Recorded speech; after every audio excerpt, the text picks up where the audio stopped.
Welcome to the show. I'm Danella. Here's what's happening now. Political pop. Hey, we're loaded and ready to go. And I'm talking about the biggest news this week, and that is the House Intelligence Committee announcing an investigation into Trump's finances and Russia. I got to talk about the Bow Wow and his ex-girlfriend both being arrested for battery, because that's going to lead us to End Our World. And that is a rift that I'm seeing happen between men and women. I'll talk a little bit more in detail about that in just a moment. But first, I would like to do a rest in peace to Christophe St. John. Many of you may know him from The Young and the Restless. He played Neil Winters. He also played Denise Huxtable's boyfriend. He has a lot of credits to his name besides his iconic role as Neil Winters on The Young and the Restless. 52 years old when he passed away. Just wanting to say rest in peace to him and praying for his family and his fans. Here is your political pop. Big news this week. The House Intelligence Committee announced an investigation into Trump's finances and Russia. This is major. So far, this seems to be the most detailed look into Trump's finances and possible ties to foreign entities. Of course, Trump is heated with this investigation, and specifically the Democrats. He's not having it. He said it's called presidential harassment, and it's unfortunate.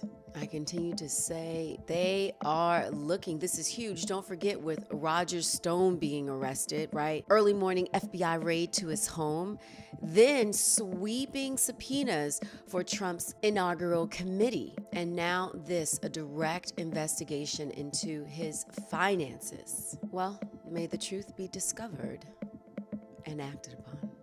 And that is your political pop. Also this week, all right, you guys are following this Pope coming out. Keep in mind, my family's, we're not Catholic. Let me just say that. We're not Catholic. But oh my gosh, just listening to this. So the Pope has come out and has said that yes, there has been abuse of the nuns, that nuns have been sexually abused in the church. And this has been going on for a very long time. There were nuns all over the world coming out and speaking out against being raped, being forced to have abortions, to hide the truth of what has happened to them. And for the Pope to come out and say, this has happened, this is wrong, you know, basically the Catholic Church has to do better. And I think to myself, how bad must it truly be, where you're still seeing victims come out from 30 years ago, even to today, saying the priest did this to me, the bishop did this to me, and how the Catholic Church has paid off these victims and said, shh, keep this a secret for so long. Now the truth is coming out, and my heart is breaking. I can't imagine if this was the leader of my faith, how heartbroken I would be. I'm heartbroken just as a bystander. You know what I mean? Like, I can't imagine. I've been to homes and buildings where they have, you know, the popes, all the popes' pictures on the walls.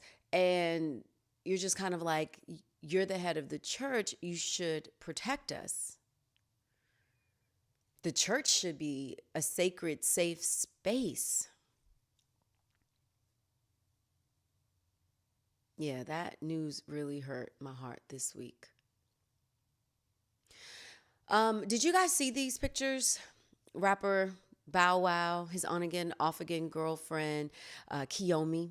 They were both arrested last weekend. Police arrived to his house. I'm sure you heard it by now. If you haven't, here's a recap. Police arrived to the house. There was a dispute. And you could see by his face, clearly he's been assaulted. And she, I believe, told the police she had broken 3 ribs. And so the police said they couldn't figure out who was at fault, who started this assault, arrested them both for battery. There also was a lamp. Bauer said a lamp was thrown at him. The police did say they saw a lamp, you know, on the floor. They also said that she had, I want to say, a cut, maybe also a broken nail on her hand. And clearly he looks like he was in a fight with a couple of alley cats. And again, I don't know, her bruises or scratches or scars may not be visible in the photograph. But what happened, you guys know I do a show on WOL in Washington, D.C. called Adverse Reaction. A lot of people, some of you listen online at WOLDCnews.com. Thank you for that. And if you did, you've heard us for the past couple of shows really talking about men and women and our relationships. And one of the things that we talked about for a while, and it started with Jussie Smollett and his attack. And we really talked about exploring this idea with men and how when men are victims, a lot of times they're ridiculed or joked at, you know. Even if you go back to actor Terry Crews, when he comes out and says, hey, I was sexually assaulted by an agent in Hollywood. Like, that's what happened to me. And, you know, people make jokes. So we talked about that, as well as, you know, taking it a step further and thinking about men as victims of domestic abuse and how a lot of times they're shunned in coming forward. So as we're exploring this topic, one of my co-hosts said this. He said he felt like in the Me Too movement that's here now, that does it enable women to be more, his words were, aggravating. So of course I gave him the side eye like, what? But yes, his words were, does this allow women to be more aggravating? And to delve further, we talked about feminine toxicity. And that is, let's say, what if the case was Bow Wow really was attacked and he didn't hit her? Let's say his story is true. We don't know the truth yet, but let's just say his story is true. Then for a woman, for example, to say, well, no, he hit me, even though maybe that wasn't the case, or maybe you were the initiator. And so we talked about it. And the reason why I really wanted to talk about it here is the overall vibe that I'm getting is there really seems to be a distrust that's becoming, fortunately, I feel like it's becoming bigger between men and women. And that's going to lead us to In Our World. In Our World this week, we're exploring the relationship between men and women. Unfortunately, the broken relationship between men and women. What I've been hearing on the show from callers is this, especially a lot of the older callers. I've heard it several times where one caller said, for example, Black women are, how did he say it? Like jumping on the bandwagon to a white woman's movement. This is one person said. And he said, and now you're turning against Black men and you don't need men and, you know, you're on your own. And then I've also heard, when I say multiple men, so many men say this, of now it's like, okay, the Me Too movement is pushing women, but what about the men, you know? And I really feel that there has to be room for both, meaning this, there has to be room for equality without tearing down innocent people, right? And so me as a woman, I feel this, in the Me Too movement, I don't ever hear anybody coming out saying, we don't need men. We can do everything on our own. I never hear that. But when I tell you, anytime I talk to a man, and I know I have a lot of male listeners and viewers of this podcast, feel free. You can email, you can comment and tell me what you think. But I'm hearing this so often from men that it feels like that's what we're saying, even though no woman has said it. No woman has, I'm like, name the woman. Who is the woman who said, I represent the Me Too movement and we don't need men? I represent Time Up and we don't need men. We can have babies on our own. And I'm like, that's not even at all what anybody is saying, but that's what the men are starting to feel. And so in my heart of hearts, I feel like we need another movement to unite one another. I feel like it, because there has to be a space where a woman can say, here's the way I feel that I should be treated. You know, I feel like I should be treated this way. And that not be translated as now women don't need men. or don't want men. Now, to be clear, not all women want men. That's cool. We're not talking about that. We are talking about specifically heterosexual men to women and how a lot of heterosexual men are starting to verbalize this. And I think it's because I'm in these circles where either I work with men or, just around men, and I'm hearing and people talk to me like, I'm one of the guys, which is nice. And I'm getting this like sneak peek into what they're feeling. And it hurts my heart. And so it's interesting to me that I'm hearing so many men vocalize this. And so I wanted to put it in this platform because one of the things that we were suggesting as a solution was some kind of, I remember one of the guys said this, men need their own encouragement. And I had to do my rebuttal and say, you get your encouragement every day on your job. For example, Bob is sitting in a meeting and it's like, Bob, great job on that project. And Carol's the one who did all the work. So I don't know if that's the solution. I'm just saying, how often has that happened? It's happened in nearly every job I've ever been at. Even in my own situations, it has happened. And I'm thinking that that's not necessarily the solution as far as separating men more from women. I feel like a solution has to be more uniting men and women together, where we are able to hear one another and say to one another, we need one another. Complementary, right? Complementary. And for both sides, for a man to be able to say, I feel this way. Because I'm telling you, it's hard sitting there listening to men say over and over, the Me Too movement is bashing men. Even the Gillette ad, a lot of men were angry at that ad. It's putting men down. It's making men feel like they can't talk to women anymore or compliment a woman. And I'm like, but no one's saying that. No one's saying that.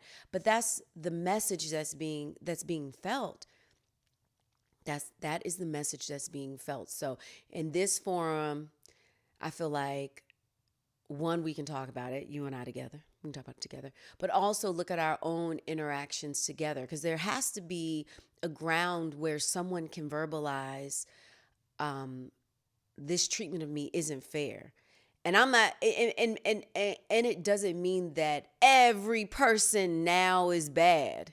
But I think that's what it's feeling like. Because in attacking and taking down the bad men in this case, a lot of good men or decent men feel like they're being torn down as well. And we have to, in our community, change that. We have to change that. Because I see a world where men and women can be together, and a world where a man can go forward and a woman can support him when needed, and a woman can go forward and a man can support her where needed, but not where we're going up and down forever. I'm high and you're low forever. I don't see that. I feel that it doesn't have to be that way. I think also women, we can admit to feeling low on that totem pole, and it's not nice. We don't want that. And I don't think that solution is furthering that type of system. My hope is that we can build a world more indiscriminately taking down what is negative, or if you don't want to keep it that black and white, take it down in the sense like this: what you want to keep and what you don't want to keep. That's it. Regardless of, does that come in a male body, a female body? Does that come in a heterosexual body? Does it come in a homosexual body, a bi body, a black body, an Asian body? The point is that we have to, as human beings, do better. But part of that is being able to hear one another, open with love. So Before we wrap up In Our World, I'm going to take it back to another podcast that I mentioned this concept, and shout out to this guy Q, my homeboy, who brought this to my attention. And some of you may already know this concept, but he had mentioned it to me, and I was like, man, that's a good filter. I always just think in the sense of love, like what's your driving force? Is it love? But he put it like this: when you're thinking about decisions that you're making or information that you're processing, here's a great way to think about it. What is fueling it? Is it love-based? Is it ego-based? Is it fear-based? And when you sort it out through those channels, it can help you more easily come up with a decision, and more so a solution, I would want to say, a healthy solution, the best solution for you. So I say apply that when someone is speaking to you or you're hearing something where someone is expressing something negative to them. Filter it first through what is driving that comment. Is that love-based? Is it fear-based? Is it ego-based? Also, as you're perceiving it and you're translating it to yourself, think, what is driving my translation? Am I being fearful because of what this person said? Is it my ego? Am I being defensive to what they said? Because maybe what they're saying has nothing to do with me and just has to do with their experience. Or am I processing this from a place of love and an open heart? That is my tip and my hope for us, because we cannot continue to tear each other down. Look, guys, the government is breaking down. We see it every day. You see what's happening with our nations. Our nations are at war. You see our climate is at war, and every other country is talking about it but us. Well, no, we're talking about it, just not, the government. But there is literally a battle, and we're seeing it manifest. You see Russia and the U.S. both pulling out of a treaty saying, well, hey, you're the one who violated this treaty, but you violated the treaty. They probably both been violating treaties, but now there's no treaty. So now it's like, well, I'm going to get my weapons as fast as I can. I'm going to get my weapons as fast as I can. Now we're back at what? Another arms race. So yeah, we have to pay attention to what is happening around us and not tear each other down. That's all we can control are these interpersonal relationships right now, right? That's what we can control right now. So let's not continue that work of tearing each other down. There has to be space to voice equality, to fight for equality without tearing down innocent people. And there also has to be a way to receive these messages without tearing down the sender. Like there has to be a way that a person can stand up for their rights and not be alienated. We must stop alienating one another. All right, that was in my heart of hearts to communicate in this podcast this week. It's been crazy. There's a lot going on, right? There's a lot going on. And I want to thank you so much for continuing to connect with me each week. I sincerely appreciate it. If you'd like to email, you can email me, Danella@DanellaNOW.com, and on social media @DanellaNOW. Again, if you're someone that is a member to this podcast and this show on YouTube, if you follow me on social media, let me know it's you. I'll follow you back. All right? We will stay connected. As always, I hope you have an incredible weekend. Be blessed. Stay safe. And I will see you next week.